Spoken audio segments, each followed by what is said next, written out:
You got your laboratory hoods installed. Then right after that, you got your design permitting approved. Notification was on to DOE. All the documents were handed over and everything is done. Operation is beginning. So is that the end of the entire design permitting exercise? Hi, good day. I'm Harrison Prabhu from E8 Group. I'm about to share with you what are the actions to be taken right after a laboratory hood has been designed, commissioned, upon conducting baseline testing. What exactly need to be done by the user? What are the information the user need to know? Let's look at the recommended guidance stipulated in ACGIH. Yeah. Now, regardless of effective design, however we design it now in ACGIH, we use the capture velocity of about 80 to 100. Okay, we don't want it to be exceeding 125. Then assuming that you have a very good design which has a very homogeneous air going in and whatsoever. But again, none of this design, premier design or top-notch design, it's not going to do its job in controlling the airborne contaminant going into the breathing zone of the worker if we do not have a good work practices. Number one, now conduct every work which emits airborne hazards inside the laboratory hood. So prior to adding the control equipment, now if you look at the tenets of industrial hygiene, which says that anticipation, recognition of hazard, evaluation of the hazard, evaluation of the risk, then only we go into the control mechanics. Now, when we have the control mechanics already, we must clearly identify what are the processes which would emit. The source must be known. The source must be known, and these jobs which is going to create the sources must be done inside the laboratory hoods, right? So that we will keep the threshold limit value, or in Malaysia we call it permissible exposure limit, at the lower end. Then second part, keep all the apparatus at least 6 inches, 150 mm, back from the face of the hood. The stripe on the bench surface is a good reminder. Okay, what does this particular information is saying? Now, if you look at this hood, what it is saying is, let's take about 6 inches from the top here, 6 inches from the top here, all right? And we clear this. We do not put any apparatus within this region, within this zone. Why? Now, when we activate, when you on the ventilation system, air moves from outside towards the inner part of the face opening. So when that happens, there will be mild turbulence taking place here. This is because the air from the outside has to go the restriction of the enclosure of the hood. So in order for that transition to take place, there will be mild turbulence. Now, if you were to put an apparatus here, if you were to generate the emission here, what will happen is there are high possibilities of it coming out or even going to the breathing zone of the worker. That's why they state put the apparatus 6 inches inside. Do not put your head inside. You see, the whole purpose of a fume hood is to put your hand and keep your breathing zone. Your breathing zone. Breathing zone is 6 feet, 12 feet. Sorry, 2 feet sphere.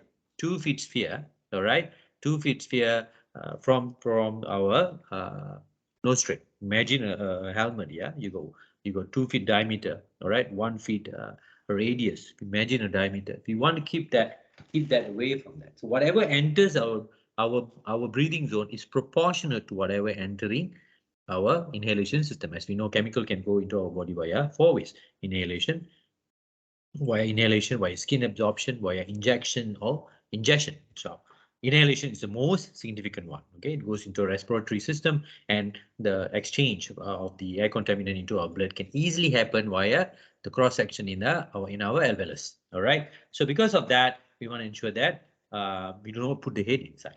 Okay. Do not use food as a waste disposal mechanics, okay, except for a very small quantity. Now, you can put inside, but again, if it is very huge in amount in a pool, now you got to understand evaporation take place. Evaporation take place when we have air Evaporation takes place when we have a liquid pool like this. Then we have air moving, temperature difference. All this will promote for the flash point or for the evaporation to take place. All right. So because of that, we have to ensure that we do not store it. This is to control airborne contaminant going to the breathing of the worker. This is not for storage purposes. All right. Keep the hood sash closed as much as possible. If you are not operating it, close the sash hood. Minimize, keep the slots in the hood baffle free of obstruction apparatus and contaminant. Okay, what is this saying? This is one of the most important thing. Earlier we saw 6 inches gap to be given at the entrance. Similarly, right at the back here, every single fume hood has a baffle plate. This is what we call a baffle plate. If we do not have a baffle plate, what will happen is if you remove the baffle plate, the air will be pulled inside, and the intensity or the pattern of the air movement will be higher flow at the top and lower flow at the bottom, which means that when we are doing some testing here, it may not really get pulled up. It may liberate out to the workspace or the breathing zone of the worker. So that is why we put a baffle plate. When we put a baffle plate here, we are creating a pressure plenum. So the air would not immediately suck into the ducting, but it goes through this pressure plenum and it creates a uniform pressure. So now we have a uniform polarity, uniform drive, uniform pressure box at the back. This uniform pressure box will create a homogeneous flow. So the flow would be uniform at every single cross section of the hood. So that is why the baffle plate at the back should not be blocked. Yeah, do not put a huge instrument and put it inside. If you put a very huge instrument and put it inside a fume hood, you're not really going to be able to achieve the control efficiency of the LEV system. LEV means local exhaust ventilation, removing it at the local point of generation. All right, next up, we're going to look at minimize foot traffic. We need to minimize foot traffic. LEV system is not about capturing it and removing it. LEV system is, the word capture here means airflow from the back or from wherever your source is. In this case, let's say if it's coming from a GV here. Okay, this is another important thing just to add in. Always ensure your room is not under extreme vacuum. If you're going to have exhaust system, ensure you have a supply system. If it is coming from your window, it's good enough. But if you're going to have more than 2, 3, 4 systems, ensure you have a makeup air coming into the system. A good practice to always maintain 10 to 15% pressure, which means that okay, this is your room. If you have an exhaust ventilation system, 1 LEV, 2 LEV, 3 LEV exhausting is about 1000 CFM. Ensure that you have a supply which could actually be close to about 90%, let's say about 900 CFM, 1900 CFM. You have about 1010%, 10% negative pressure. So this is a good rough example. Ensure that your system installer or your designers are balancing the air in this manner. Otherwise, the room is going to be airtight. If you have too much of negative pressure, you're going to pull infiltration is going to take place. Anything which is next to your any fume. Okay, assuming that next to you is a painting process, the solvent vapor will get infiltrated into your room because your room is under extreme negative pressure. Try to maintain negative or positive within 10 to 15%. Now keep the laboratory closed at all times so that you can maintain a good airflow. Okay, let's say your air is coming from the wall-mounted fan, or if it is coming from GOV. Maintain the airflow from one end to another end so that the air doesn't become erratic. We want movement. So again, going back to traffic, if there's too much of movement here, you're going to block the airflow. When you block the airflow, then what's going to happen is you may have liberation of contaminant coming outside. Do not remove, do not remove food sash or panels except necessary for apparatus setup and so on. Once it's enclosed, you see the enclosure is creating vacuum and a pattern of movement of air. If this is not achieved, contaminant capture efficiency will drop. Okay. Do not place electrical receptacles or other spark sources inside the hood if you have highly volatile, if your vapor is considered highly flammable. Okay, this has to be done during the design stage itself. Work with your designers or system installers. Indicate to them if you need explosion-proof system, or if your vapor is extremely high. Now, some designers would be able to calculate what is your flash point, would be able to calculate what is the minimum ignition point, or what sort of concentration, whether the air which is going into the system will be able to remove safe for both airborne and flammable or not. Most of the time it is, because a ventilation system which is designed based on permissible exposure limit would usually supersede the minimum what you call flammable point. Okay, we need a fire triangle here, but somehow or other it is good practice to simulate this in the design stage itself. Now, next up, use an appropriate barricade if there is a chance of explosion or eruption. Isolation, as according to hierarchy of control, you can isolate the system if it is considered high flammable. Provide adequate maintenance for the hood system and the building supply system. Use static pressure gauges on the hood throat across any filters in the exhaust system or other appropriate indicators to ensure the flow is appropriate.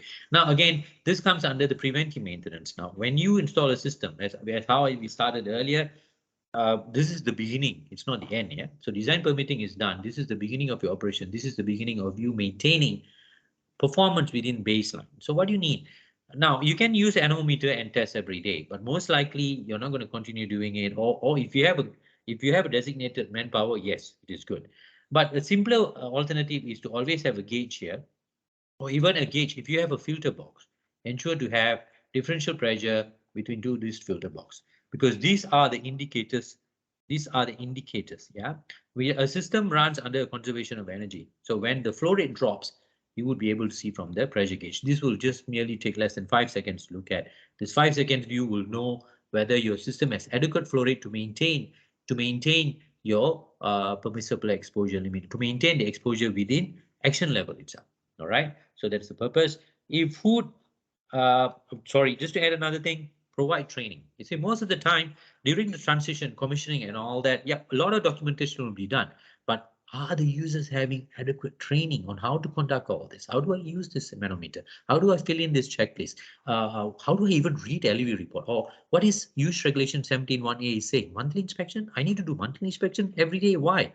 Why? To match the baseline data. What is baseline data? You see, all these things has to be clearly understood. So continuous training is very, very important. Seek this support from your system installers or any even your hygiene technician or any service providers, and continuously educate the users, the maintenance team, and anybody's involved in the local exhaust ventilation system, using and managing the local exhaust ventilation system. Lastly, if a if the hood sash is supposed to be partially closed for operation, the hood should be labeled and the appropriate closure point clearly indicated. I think most of the hygiene technicians are doing this nowadays already. Suitable sash. But again, there's confusion in here. There is a belief, a misconception here that there is a standard height. Then we use the standard height and we manage the standard height as according to USECHH's design. There is no standard height for sash height. Yeah, the standard height, number one, you see, the purpose of LEV is to help you to do your job, to your day-to-day process without affecting you or without getting you to be exposed. It is not to hinder your job. Safety comes as parallel with your job to control your work, but your primary focus is your job, which means that you have to be comfortable enough. They say, okay, 12 inches is good, 13 inches is good, or someone could be shorter, someone could be higher. So you got to pick the one which suits individual person. Then you mark it. You see, hindrance is a major issue in a hood effect hindrance. But again, the hood also has to be functional for you to do your work. Okay, that's how it goes. All right, so that's all from us for this time around.